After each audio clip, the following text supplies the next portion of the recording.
20 coarse aggregate.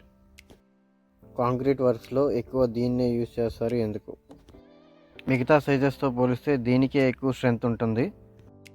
దీని workability easy and mixing placing కూడా easy అవుతుంది. మిక్సింగ్ చేశాక కాంక్రీట్ క్యాస్టింగ్ చేసేటప్పుడు ఎక్కువ ఎయిర్ వాట్స్ని కూడా రానివ్వదు. దానివల్ల కాంపాక్టెడ్గా సెటిల్ అవుతుంది అండ్ స్టీల్తో కూడా ఎక్కువ బాండింగ్ని మెయింటైన్ చేస్తుంది. అందుకనే దీన్ని ఎక్కువగా లోడ్ బేరింగ్ స్ట్రక్చర్స్లో యూజ్ చేస్తారు. 20 ఎంఎంని మిగతా సైజెస్తో పోలిస్తే దీనికి strength and load bearing capacity ఎక్కువ ఉంటుంది. ఎందుకంటే కాంక్రీట్ ప్లేస్ చేసేటప్పుడు అది ఇంటర్లాకింగ్గా ప్లేస్ అవుతుంది. దానివల్ల కంప్రెసివ్ స్ట్రెంగ్త్ బిల్డ్ అవుతుంది. మిగతా సైజెస్ ఎందుకని కాదంటే, ఫర్ సపోజ్ 10 ఎంఎం తీసుకుంటే దానికి స్ట్రెంగ్త్ తక్కువ ఉంటుంది. అలాగే 40 ఎంఎం తీసుకుంటే అది క్యాష్ చేయడం వల్ల ఎయిర్ వాయిడ్స్ ఎక్కువ ఫామ్ అవుతాయి. సో ఈ రెండింటికి లోడ్ బేరింగ్ కెపాసిటీ ఎక్కువ ఉండదు. 20 ఎంఎం అగ్రిగేట్ అనేది ఎక్కువ క్వాంటిటీ అవైలబుల్ ఉంటుంది. Cost effective. ఓవరాల్ ప్రాజెక్ట్లో కూడా మనకి కాస్ట్ తగ్గుతుంది.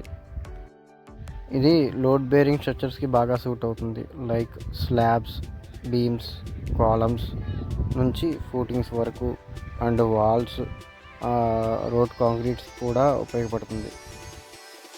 20 ఎంఎం యూస్ చేయడం వల్ల ష్రింకేజ్ అండ్ క్రాకింగ్ కూడా తగ్గుతుంది. అది ఎలాగంటే, ఫర్ సపోజ్ మనం 10 ఎంఎం యూస్ చేస్తే మనకి వాటర్ డిమాండింగ్ అనేది ఎక్కువ అడుగుతుంది.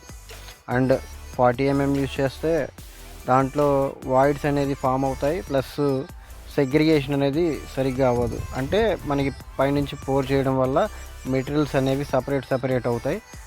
దానివల్ల మనకి క్యాస్టింగ్ అనేది సరిగ్గా జరగదు. సో 20 ఎంఎం అనేది ఈ రెండింటిని కరెక్ట్గా బ్యాలెన్స్ చేస్తుంది. అవుట్పుట్ కూడా కావాల్సిన విధంగా ఇస్తుంది. సో ఓవరాల్గా చూసుకుంటే 20 ఎంఎం అగ్రిగేట్కే ఎక్కువ ప్రో పాయింట్స్ ఉన్నాయి మిగతా వాటితో పోలిస్తే. సో మన కన్స్ట్రక్షన్ ఇండస్ట్రీలో బెటర్ పర్ఫార్మెన్స్ ఇదే ఇస్తుంది కాబట్టి బెటర్ చాయిస్ అయింది.